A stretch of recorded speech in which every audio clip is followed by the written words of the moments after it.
સુરત જિલ્લામાં ડ્રગ્સના કાળા કારોબાર સામે સુરત ક્રાઇમ બ્રાન્ચ અને ગ્રામ્ય એસઓજી પોલીસે મોટી કાર્યવાહી કરી છે. પલસાણા તાલુકાના એના ગામ નજીક Delhi Mumbai national express way પર શંકાસ્પદ કારને અટકાવી તપાસ કરતા અંદરથી 1 લાખ રૂપિયાની કિંમતનો મેફેડ્રોન ડ્રગ્સનો જથ્થો મળી આવતા પોલીસ પણ ચોંકી ઉઠી હતી. પોલીસના જણાવ્યા મુજબ ગત રાત્રિના અરસામાં એના ગામ નજીક એક્સપ્રેસ વે 4 ટોલ નાકાથી રોંગ સાઇડમાં અમદાવાદથી મુંબઈ તરફ જતા રોડ પર વળવાના રસ્તા નજીક ટીમે શંકાસ્પદ અર્ટિગા કારને અટકાવી હતી.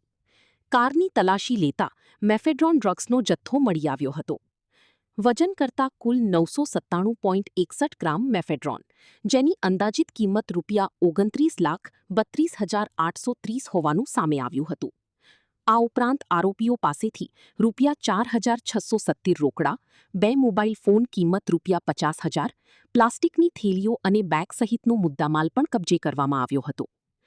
પોલીસે આ કેસમાં અર્ટિગા કારમાં બેઠેલી માનસી અને સોહેલની ધરપકડ કરી છે. આમ, પોલીસે ડ્રગ્સ, રોકડ, મોબાઈલ અને અન્ય સામાન સહિત કુલ ₹29,87,500નો મુદ્દામાલ જપ્ત કર્યો છે.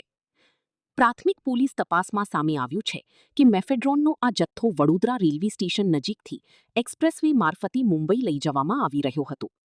હવે આ ડ્રગ્સ ક્યાંથી આવ્યું, કોને પહોંચાડવાનું હતું અને સમગ્ર નેટવર્કમાં અન્ય કેટલા લોકો સંડોવાયેલા છે તે અંગે પોલીસે વધુ તપાસ હાથ ધરી છે.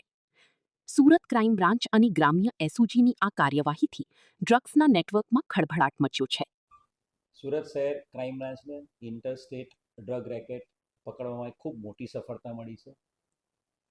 રાજ્યના નાયબ મુખ્યમંત્રી હર્ષ સંઘવી સાહેબ, ડીજીપી મલિક સાહેબની જે આખી એક પોલિસી છે ઝીરો ટોલરન્સ ટુવર્ડ ડ્રગ્સની બદીને નાબૂદ કરવા માટે ગુજરાત પોલીસ કટિબદ્ધ છે.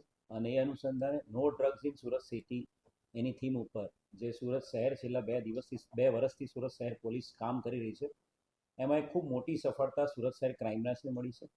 એક આંતરરાજ્ય ડ્રગ નેટવર્કનો પર્દાફાશ કરવામાં આવ્યો છે.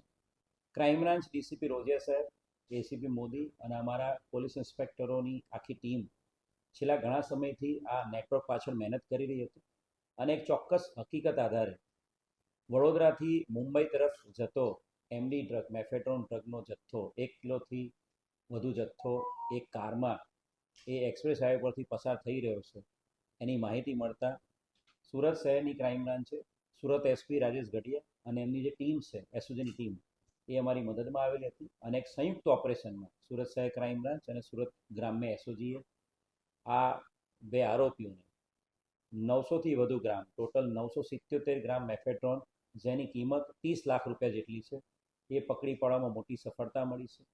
જે પકડાયેલા આરોપીઓ છે એ માનસી અબ્દુલ સૈયદ. માનસી પોતે હિન્દુ છે અને એ મુસ્લિમ વ્યક્તિ સાથે મેરેજ કરેલા છે, જેનું નામ માનસી અબ્દુલ સૈયદ 41 વર્ષની છે.